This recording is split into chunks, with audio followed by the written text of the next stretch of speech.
सो hello दोस्तों, welcome back to another video. तो इस वीडियो में बेसिकली मैं ये बात करने वाला हूँ कि यदि आप बाहर निकल कर पढ़ना चाहते हैं तो आपका ओवरऑल बजट कितना होना चाहिए। क्योंकि मैं भी एक स्टूडेंट हूँ और मैं भी 12th पास कर कर पटना में आया हूँ। तो मेरे को बजट जो भी है, कितना मेरा बजट मतलब हो जाता है, कितना खर्चा मैं पटना में सर्वाइव कर लेता हूँ ईजिली, वो भी अच्छे से, वो मैं आपके साथ शेयर करूँगा। और यदि आप भी बाहर निकल कर पढ़ना चाहते हैं और आप कंफ्यूज हैं कि आपका बजट कितना होना चाहिए बाहर पढ़ने के लिए। बहुत लोग जानते हैं कि बाहर पढ़ना सबके बस की बात नहीं है, बहुत सारे पैसे लगते हैं। तो ये सारी चीज़ें हम डिस्कस करेंगे इस वीडियो में कि कितना पैसा लगता है, क्या बजट होना चाहिए ओवरऑल एक स्टूडेंट को यदि वो बाहर निकल कर पढ़ना चाहता है। तो मैं हूँ आलोक और मेरा बीए फर्स्ट सेमेस्टर का एग्ज़ाम जो है वो ख़त्म हो गया है। देख सकते हैं ये सारे पेपर्स। और अब मैं सेमेस्टर 2 में एंटर करने वाला हूँ। बेसिकली चलिए इस वीडियो को शुरू करते हैं। सो गाइस, मैं ज़्यादातर पटना को टारगेट लेकर वीडियो बनाऊंगा क्योंकि मैं पटना में रहा हूँ। तो मेरे को पटना का एक्सपीरियंस है और बाहर का मेरे को पता नहीं है, जैसे दिल्ली और जयपुर, कोटा, इन सारी चीज़ों का मेरे पास ज़्यादा नॉलेज नहीं है। बट पटना का मेरे पास प्रॉपर नॉलेज है कि आपके पास कितना पैसा होगा तो आप इजीली पढ़ाई कर सकते हैं पटना में रहकर। और यहाँ का स्टडी माहौल और मतलब बोला जाए स्टूडेंट के लिए Patna is better or not, तो everything I will discuss in this video। तो सबसे पहले यहाँ पे दो कन्फ्यूजन आते हैं, एक हॉस्टल और एक रूम। यानी कि हॉस्टल मतलब बोले तो यहाँ पे आपको खाना वाना नहीं बनाना पड़ता है, आपको तो पता ही होगा, सब कुछ आपको अवेलेबल होगा, बस आपको पढ़ना होगा और कुछ नहीं। और सेकंड अगर देखा जाए रूम, यदि आप रूम लेकर रहते हैं तो वहाँ पे आपको खाना बनाना पड़ेगा, सारा चीज़ अपने से अरेंज करना पड़ेगा, गैस चूल्हा जो भी होता है। और आपके पास आपको खाना बनाने का भी आइडिया होना चाहिए। तो ये सारी चीज़ें आपके पास होगी तो आप एक रूम में सर्वाइव कर सकते हैं। तो मैं दोनों का बजट बताऊंगा कि हॉस्टल का आप कितना पैसे में मैनेज कर लेंगे, और यदि रूम लेते हैं तो उसमें आपको कितना पैसा लग सकता है। तो सबसे पहले मैं बात कर लेता हूँ हॉस्टल के बारे में, क्योंकि मैं भी हॉस्टल में ही रहता हूँ। क्योंकि रीज़न ये है कि मेरे को खाना बनाना वगैरह नहीं आता है कुछ भी, और मेरे को अच्छा भी नहीं लगता है, तो इसलिए मैंने हॉस्टल प्रेफर किया है। तो यदि पटना में हॉस्टल की बात की जाए तो आपका लगभग बजट 7 से 8 हज़ार तक होना चाहिए। 7 से 8 हज़ार तक रहेगा तो आप एक अच्छे से हॉस्टल में रह सकते हैं इजीली। खाना पीना सब कुछ आपको मिल सकता है। मतलब बोला जाए तो पानी, बिजली बिजली इन सारी किसी भी चीज़ का आपको झंझट नहीं होता है। उसी पैसा में आपका सब मैनेज हो जाएगा, खाना, बिजली बिल, पानी, एवरीथिंग। बस आपको पढ़ना है, बस हो गया। और उसके बाद से आप बाहर से कुछ खाते पीते हैं, जैसे आप बाहर जाते हैं मार्केट वगैरह में, तो आप 1 हज़ार ऐड कर लीजिए। तो ओवरऑल आपको मिलाकर 10,000 तो आपका बजट होना ही चाहिए यदि आप पटना में रहना चाहते हैं और वो भी हॉस्टल में रहना चाहते हैं। तो यदि आपका 10,000 होगा तो आप सेटिस्फाइड होंगे, मतलब आप बहुत अच्छे से सर्वाइव कर लेंगे। अदरवाइज़ तो मेरा तो हॉस्टल का फीस 5,000 है और मैं 6-7 में ही मैनेज कर लेता हूँ, जैसे भी हो। अब आपके बजट पे डिपेंड करता है, या बाहर घूमते हैं तो कितना इन्वेस्ट करते हैं, वो तो आपके डिपेंड करता है। फाइन। तो ये था हॉस्टल का। और हॉस्टल में खाना की बात करें, टेस्ट की बात करें, तो ज़्यादा बेटर नहीं होगा, मतलब फिर भी काम चलाऊ होगा, आप खा सकते हैं, बस आप काट सकते हैं। ऐसा नहीं है कि आप सेटिस्फाइड होकर खाना को लेकर, तो ऐसी बात नहीं है। आपको खाना मिलेगा बट थोड़ा सा टेस्ट कम होता है, क्योंकि हॉस्टल का है तो आपको ज़्यादा खाना नहीं दिया जाएगा, क्योंकि अगर ज़्यादा खाना दिया जाएगा तो आप ज़्यादा खाने लगेंगे। तो इससे ऐसे होता है, तो आपको बाहर से कुछ कुछ खाना ही पड़ ही जाएगा। तो ओवरऑल मैं मिलाकर चलता हूँ 10,000, ओके। क्योंकि यहाँ पर जो हॉस्टल है, मैं 5,000 पे सबसे लोएस्ट प्राइस में यहाँ पे हॉस्टल मिला है तो मैंने लिया है। अदरवाइज़ आप कहीं भी जाइएगा तो आपका 6,000 से प्लस ही जाता है, 7,000 8,000। और उसमें ऐड कर लीजिए 1-2 हज़ार इधर घूमने वूमने, बाहर खाने पीने, दोस्त वगैरह में, ये सारी चीज़ें आपकी चली जाती है। तो ये हॉस्टल का, तो हॉस्टल का ओवरऑल मैं बजट बनाकर चलता हूँ 9 to 10,000, ठीक है।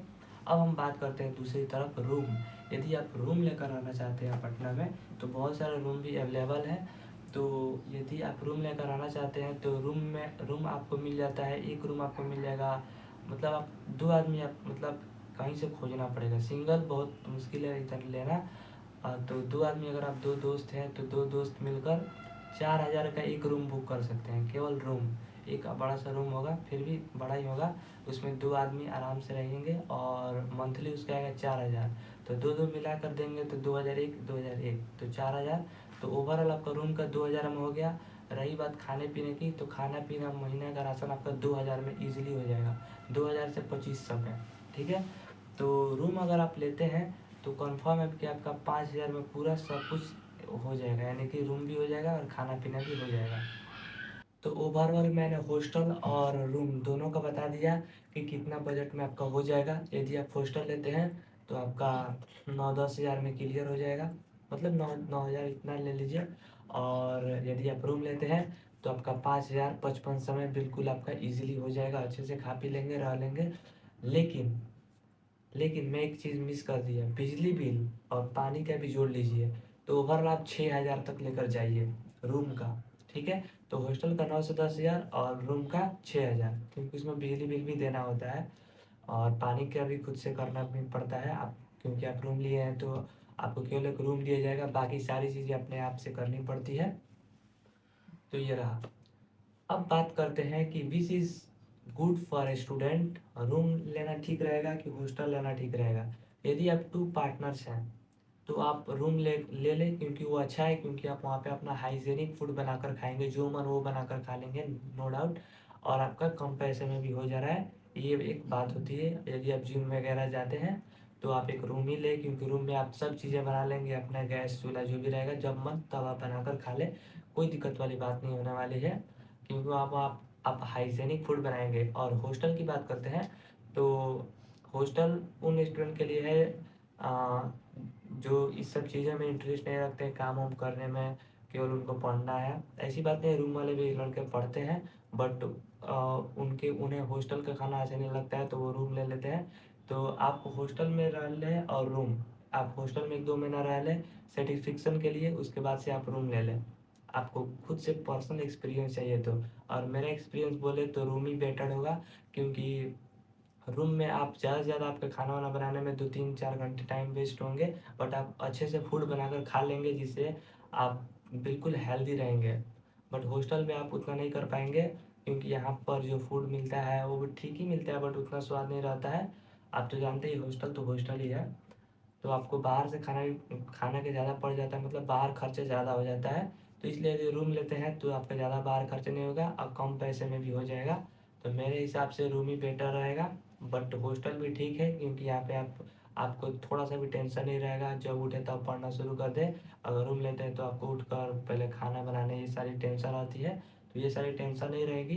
तो दोनों अपने अपने जगह पर ठीक है। अब देख लीजिए प्राइस के हिसाब से आप कैसे इसको टैकल करते हैं। जैसे कि हॉस्टल लेंगे तो ज़्यादा खर्चा होगा पैसे के मैटर में, और रूम लेते हैं तो कम पैसा में हो जाएगा, ज़्यादा कम भी नहीं, फिर भी 5-6 हज़ार बहुत होता है, तो उतना में आपका हो जाएगा।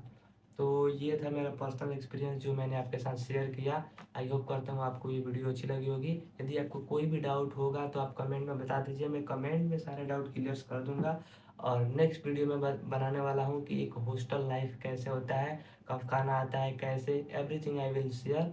सो इस चैनल को सब्सक्राइब कर लेना। और रूम में भी रहकर दिखा देखने कोई दिक्कत नहीं है, क्योंकि बहुत मेरे फ्रेंड्स है, मेरा ऑलमोस्ट जितना भी कॉलेज में फ्रेंड्स है वो सब रूम लेकर ही रहते हैं, मेरे को छोड़कर। तो दोनों से मैंने कंपैरिजन करा दिया, बोथ आर गुड इन इस प्लेस। तो मिलते हैं नेक्स्ट वीडियो में, तब तक के लिए bye bye, love you, take care. और जो भी आपके कमेंट्स है, यदि आप किस किस टॉपिक पे वीडियो मेरे से चाहते हैं तो मैं वो भी लाऊंगा, और स्टडी ब्लॉग भी वीडियो लाऊंगा, तो चैनल को सब्सक्राइब कर लेना। Bye bye.